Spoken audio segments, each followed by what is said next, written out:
I am your host, Olivia Pryce-Digby. President Donald Trump's use of social media attracted worldwide attention. Prior to being banned on social media on January 8th this year, he frequently used Twitter and other social media platforms to make comments on other politicians, celebrities, private citizens, media outlets, and promoted political insights. From his official declaration of candidacy in June 2015 through the 4 years of his presidency, he tweeted over 34,000 times.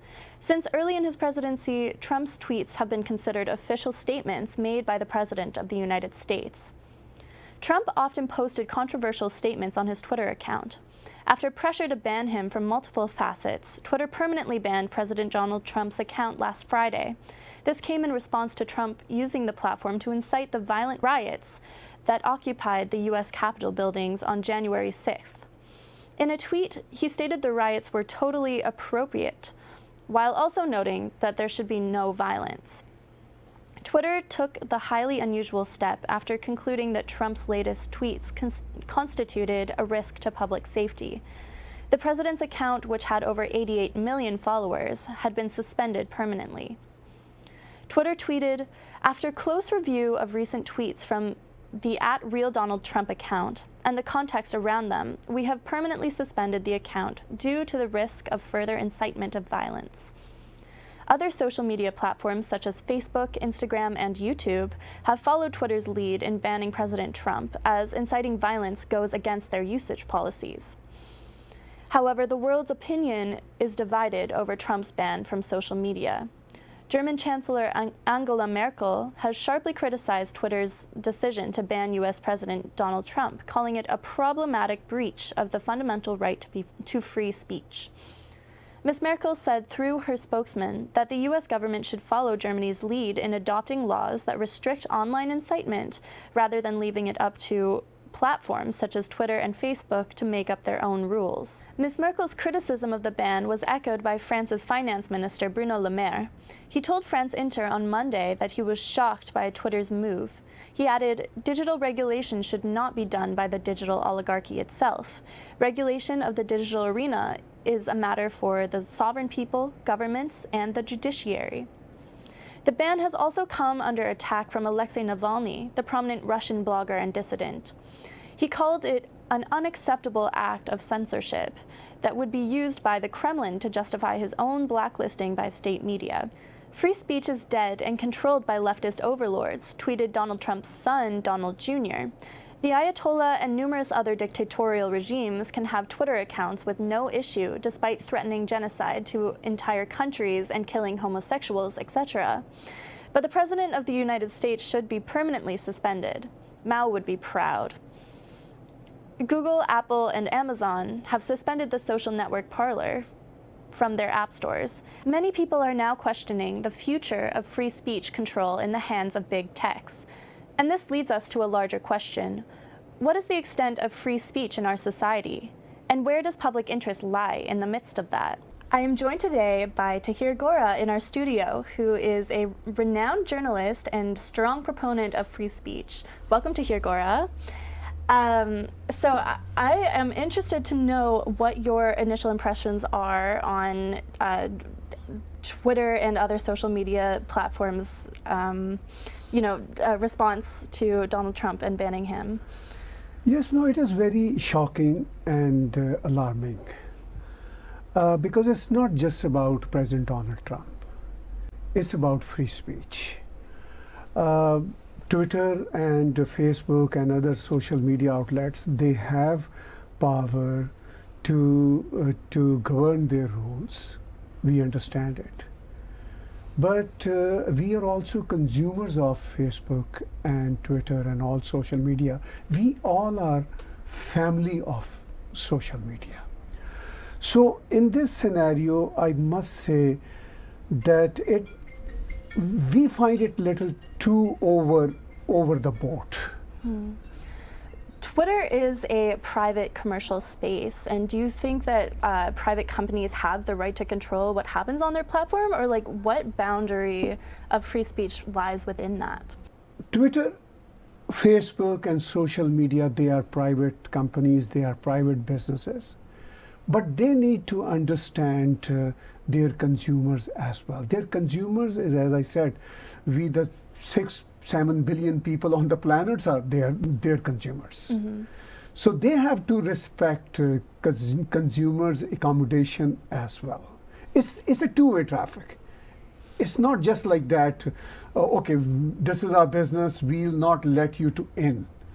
Absolutely. Okay, so we are the 6-7 billion people on the planet, made Twitter what it is today. Mm-hmm. We made Facebook what Facebook it is today. I remember when Facebook started its social media app around 2006, they were looking for consumers. And it was a very small kind of app and not very well-known website. So we, the people on the planet, made Facebook what it is. So it's kind of a mutual relationship. They have to respect their consumers' relationship as well. It's not just that we have to only respect, their totalitarian thoughts. No, I mean, I understand they are good companies, but they should treat public as their consumers.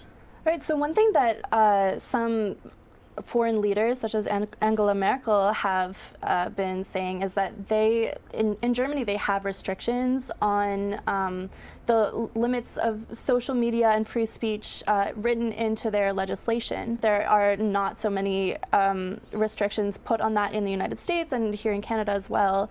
What do you think the boundary is there? Is that a solution, or do you think that they could react in a different way, legislation-wise? I mean, I don't want even governments to put restrictions on media or social media, because social media today is actually media, mainstream media, because they are the media, they are the medium that carry our thoughts. So if any thought carries hateful speech, if any thought carries violence in the speech, so there are already laws in place in our civilized part of the world, in all democracies, and those laws are there in place already. So they can take care of those hate speech and violence messages. So what would you say to someone who argued that Twitter was just enacting the laws in place and ensuring that no hate speech was occurring and no violent actions were, to continue? What would you say to people like that? There are courts, there are law enforcement institutions in the United States. They are supposed to take care of those issues, not the Twitter. Mm-hmm.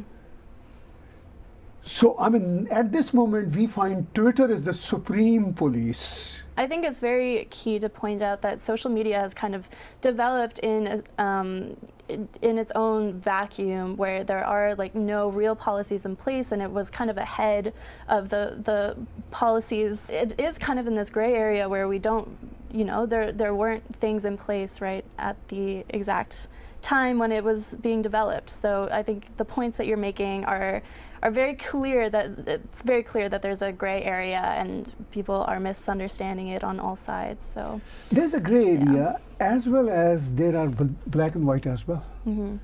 Mm-hmm. So I understand when we get confused, when we get caught up in those gray areas.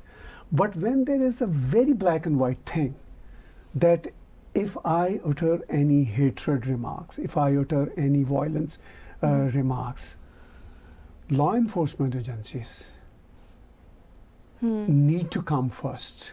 They have to take action. So I have one follow-up question to that, Yes. which is in the such unprecedented cases such as Donald Trump's case, where he is the leader of the country and therefore has essentially the ultimate power, with nuances, of course, but when it is the leader of a country who is in charge of the legal process to a degree, Are there like variations within that, do you think, or do you think there should be subtleties? Should it be up to someone else? You know, actually, it is all about politicization precisely in the United States for the past 4 years. Mm-hmm. President Trump has never been accepted by his opponents as a legitimate president. Mm-hmm. Even his rival candidate from the previous election, Hillary, recently called him illegitimate president. Mm-hmm. When he was about to take oath, there was a million march against him. There was kind of a big protest, and he faced all those protests. Mm-hmm. So it is unfair to say that President Trump only provoked his supporters. We have seen last year, mm-hmm. there were so many riots and violent riots, and many people got killed. So those were the riots never condemned by the oppositions. Mm-hmm. You know, mm-hmm. So we have to be very, very fair. And it looks like now, precisely in the United States, all mainstream media, they are kind of a party. Social media, I mean, you can look at the social media, Twitter and Facebook and all that. They have their own maneuvering sort of a attitude, and they clearly tell the consumers, I mean you and I, that which side they are. Mm-hmm. So this is the kind of a scenario. So in that scenario, if those social media big companies claim that they are impartial, they are partial, right? I must say. The only thing I'm concerned about the limits of free speech. You know, what are the limits of free speech? As mm-hmm. you mentioned, mm-hmm. German Chancellor and French Minister. There is an old saying which is considered as the principle of freedom of expression. I disapprove of what you say, but I will defend to the death your right to say it. Right. Yeah. So that is the kind of a limit of free speech, in my opinion. Great. Well, thank you very much for your commentary. It's a very difficult subject. Thank you for joining us in the studio today, Mr. Gora. This was News Talk with Olivia Pryce-Digby.